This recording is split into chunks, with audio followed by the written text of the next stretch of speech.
अगर आप एक ऐसे मुसलमान हैं जो नमाज नहीं पढ़ते या नमाज पढ़ते हैं बट कॉन्सिस्टेंट नहीं रह पाते, अगर आप एक गुनाह में इन्वॉल्व हो, उससे गिल्टी भी फील कर रहे हो लेकिन आप उस गुनाह से निकल नहीं पाते, then this video is for you.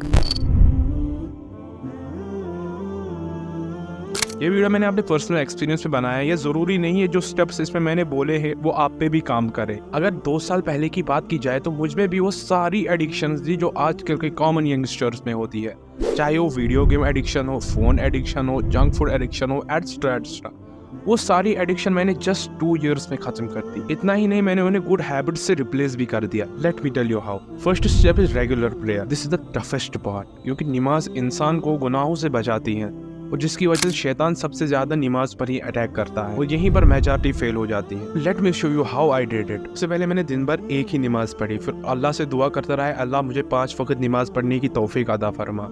ये कुछ हफ्तों तक ऐसे ही चलता रहा और इवेंचुअली मैंने एक वक्त नमाजी से मैं 4 वक्त नमाजी पढ़ता रहा एक दिन में। आई न्यू मैंने एक बड़ा स्टेप लिया है। मैं एक वक्त दिन भर नमाज पढ़ता था लेकिन अब 4 वक्त नमाज पढ़ता हूँ।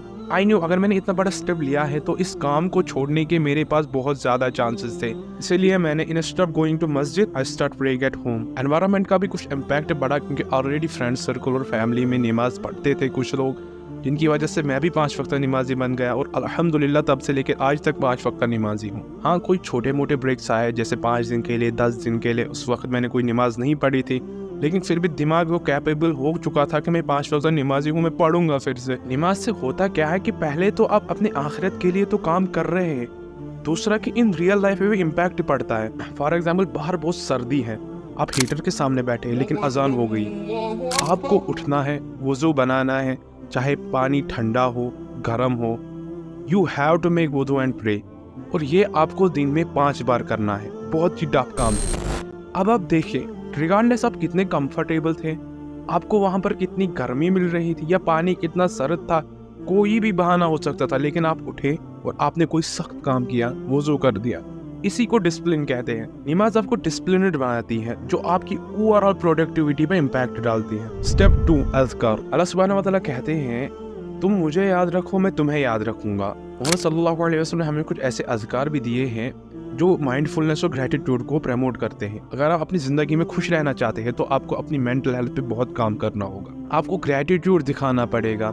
ग्रेटिट्यूड कहते हैं being thankful of what your Lord had provided you. मैं खुद शॉर्ट फॉर्म कंटेंट का बहुत एडिक्ट था। मैं दिन भर 1000 से ज्यादा शॉर्ट फॉर्म कंटेंट देखता था। और स्टडीज क्या कहती है, जब हम शॉर्ट फॉर्म कंटेंट देखते हैं with in short period of time आपके दिमाग में बहुत ज्यादा इंफॉर्मेशन आती है। फॉर एग्जाम्पल, आप यूट्यूब शॉर्ट्स देख रहे हैं, आपको एक मीम आया सामने, मीम कोई रील ऐसी, तो आपका दिल खुश हो गया, आप हंसने लगे। अब आप स्क्रॉल करें और दूसरी रील आपने देखी कि फ़लस्तीन के मुसलमानों पे जुल्म हो रहा है, तो आप सैड हो गए।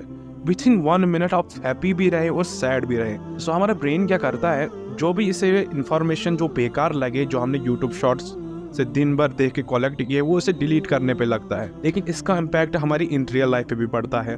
फॉर एग्जाम्पल, आप कुछ याद रखने की कोशिश कर रहे हो लेकिन आप याद नहीं रख सकते क्योंकि दिमाग उसे कंटिन्यूसली डिलीट करने पे लगा रहता है।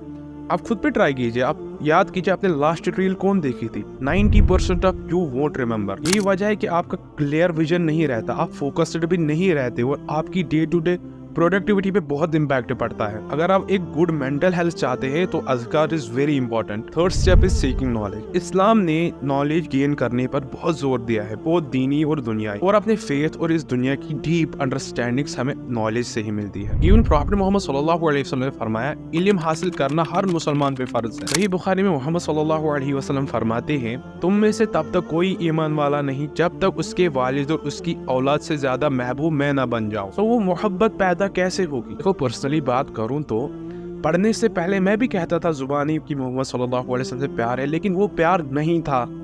वो रियल वाला प्यार जो मुझे करना था वो मेरे दिल में नहीं था। तो वो प्यार पैदा कैसे होगा? पढ़ने से।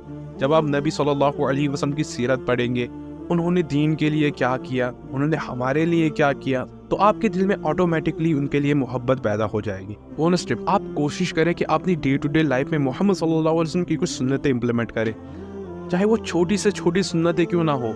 चलने में, बोलने में, खाने में आप सुन्नतों को इम्प्लीमेंट करने की कोशिश करो। और बिलीव मी, आप एक मिराकुलस चेंजेस देखोगे अपनी लाइफ में। Always make sure to surround yourself with practising people.